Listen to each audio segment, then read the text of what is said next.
Charles Oliveira, Dustin Poirier. What is your thoughts on that matchup? Because you do have guys that have evolved throughout the years. They've been fighting for a long ass time, both of them. I don't think anybody's evolved like Charles Oliveira has evolved. He went from somebody where you were like, look, bro, you're amazing, but if you get slapped, you're going to fall down. That was his MO. If somebody walked in and went, he was going to hit the ground and look like this and hope like something happened good for him, you know. But that's not the case anymore. You know, now he's coming to slap you. He's going to slap you and tell you he's going to take your neck. And now it's getting into that situation where you're like, oh, damn. Like, that's a beautiful example of jiu-jitsu in aggressive motion. You know, what he did to Tony Ferguson. And Tony Ferguson is lights out, you know, submission defense, the way that he was able to get out of the arm bars. And, you know, he was always in a position that kept Charles from really landing big damage, but Charles was always in a position to get near a submission. And so that was a really interesting battle, a fun thing to watch. Now, I know Dustin has, you know, I mean, he's been training forever, right? He's been able to keep himself relevant. He's been able to do what he needs to do. Is he good enough on the ground for Charles Oliveira? You may even ask, is he good enough on the feet for Charles? Like, Charles is playing a much different game. So it's interesting to see that evolution of Oliveira's game and how he's going to approach this fight with Dustin. If I was him, I'd be trying to take him down and submit him.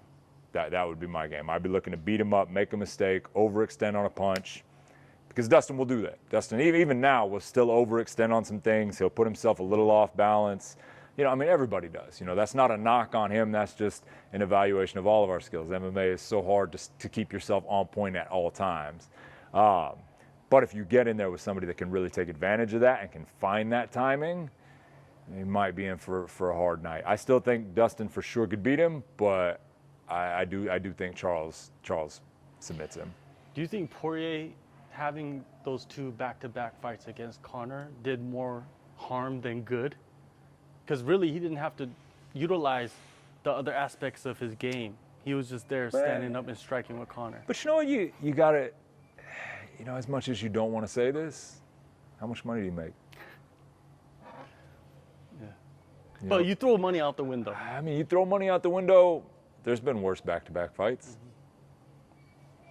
Mm-hmm. You know, he's still got to test his skills against somebody that's, you know, on the upper echelon of striking. You don't know whether that individual really put forth their best effort in those fights. Well, maybe, who knows, you know.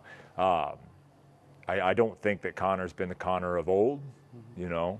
He used to use his movements so fluidly, and he was always on the balls of his feet. And, you know, even the knockout of Aldo, like, was such a beautiful short step back to stay just in perfect range to land, not overextend, clip, and already be back on his toes.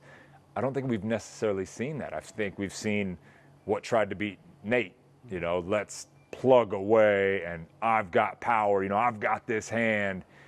When you're like, you don't have to do that, though. You know what I mean? He used to, the way that he used to use his kicks was beautiful. I think he's so sewed with that, you know, even throwing the low leg kick without any setup. And, you know, you're like, that's not something I feel like you would have done in the past. So, you know, I mean, for me, I don't think it hurt Dustin at all. It only brought his star up, you know, when you fight the one dude that gets all eyes on, whether it's good or bad, it's going to bring your star up. So I think, you know, for me, those were all good fights. I think this is his toughest fight